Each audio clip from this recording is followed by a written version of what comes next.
Isang magandang hapon po muli sa inyo mga kaibigan. Nandito po muli ang inyong Coach Chris upang magbigay ng konting encouragement sa inyo para sa araw na ito. By the way, what we're going to tackle for today, it is actually here in our book, which is the Secret to Saving and Building Your Future. This is actually one of the book that we are using in order for us to teach people in terms of building their solid financial foundation. What I would be discussing for today, it is actually here also in this book, which is one line that we normally hearing from most of our kababayan. It is some kind of wrong mindset. Why there are so much people who are having struggles and having difficulties in building their solid financial foundation. What's mentioned here is, it says, many people believe that financial education is only for the wealthy. I believe it is so unfair if we are going to say that financial education is only for the wealthy. Because I believe that all of us deserves to become a wealthy. Why did I say so?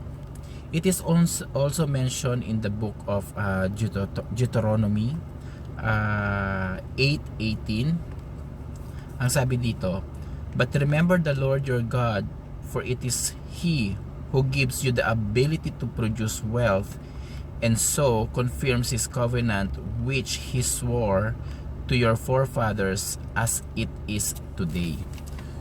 So napakaganda po ng message ng Lord sa atin doon dito sa Deuteronomy 8:18, that He already gives us the ability to produce wealth.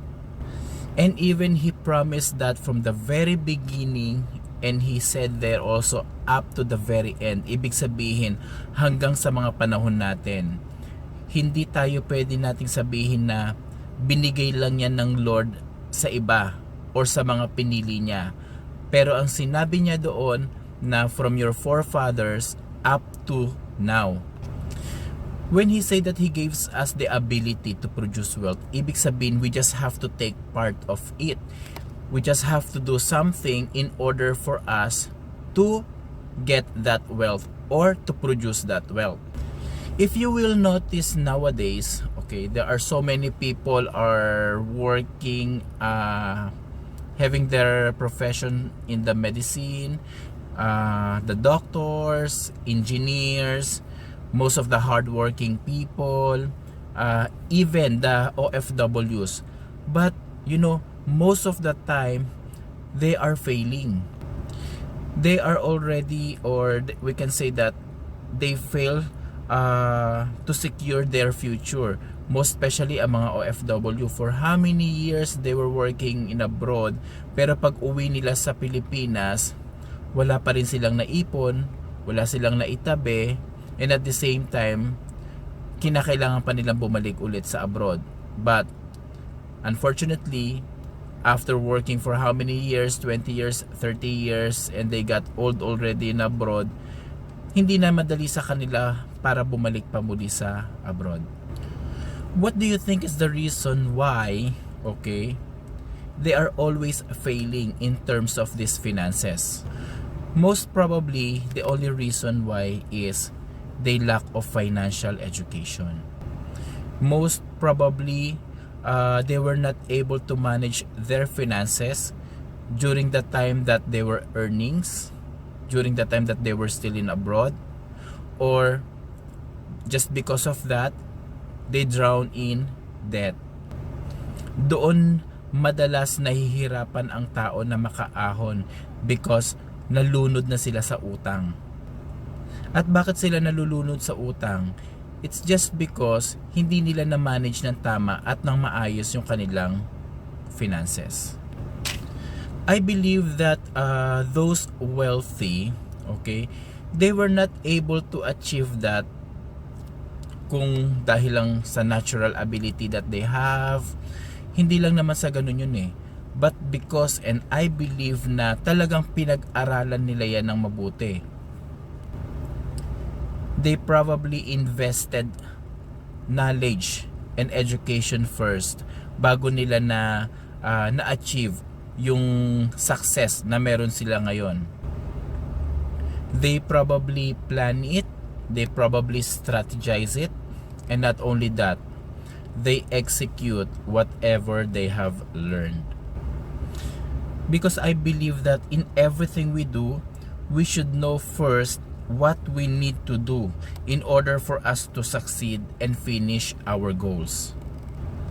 So it means to say, before we will achieve something, okay, we have to educate ourselves first, okay?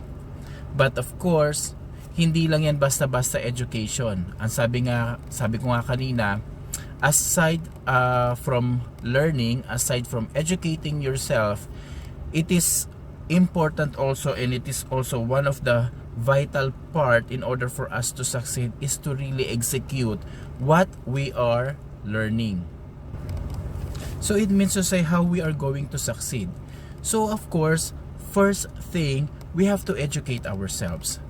The good thing here in IMG, this is the very core or the very purpose of International Marketing Group, na turuan natin ang mga kababayan natin kung paano nila mamamanage yung kanilang finances, kung paano nila bubuin yung tinatawag natin na solid financial foundation. Okay? We have that solid financial foundation na sinusunod upang sa ganon maging mas matibay yung financial aspect ng buhay natin, na kahit na dumating yung mga sakuna, dumating sa atin yung mga crisis katulad ng nangyayari ngayon sa ating mundo na global and pandemic crisis ng COVID-19, at least hindi tayo basta-basta masusway or hindi basta-basta magigiba yung ating financial foundation. It means to say, magiging ready tayo, okay? At hindi tayo basta-basta maapektuhan or mahihirapan just because of crisis na dumadaan sa atin.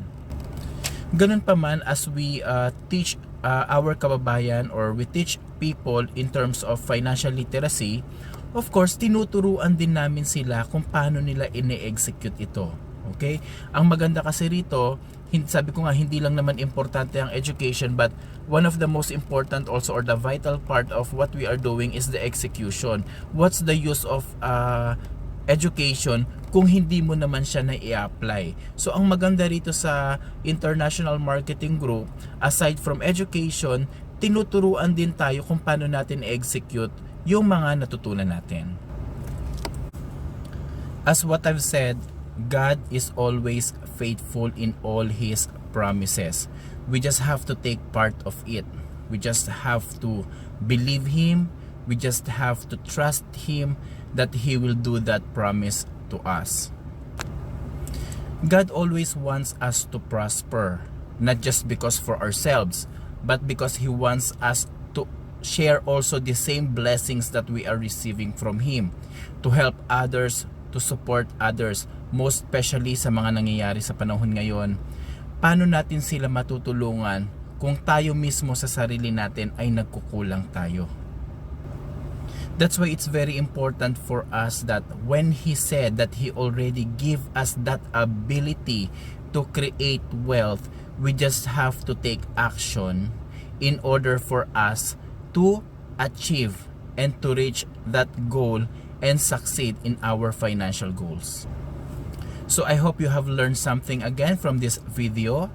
I just like to thank all of you for keep on watching our videos, and I know that it is something that can give you encouragement, and even something na pwede natin gamitin sa pang-araw-araw natin na buhay. So this is Christopher Salvador once again, and I'm proud to be part of International Marketing Group. God bless to all.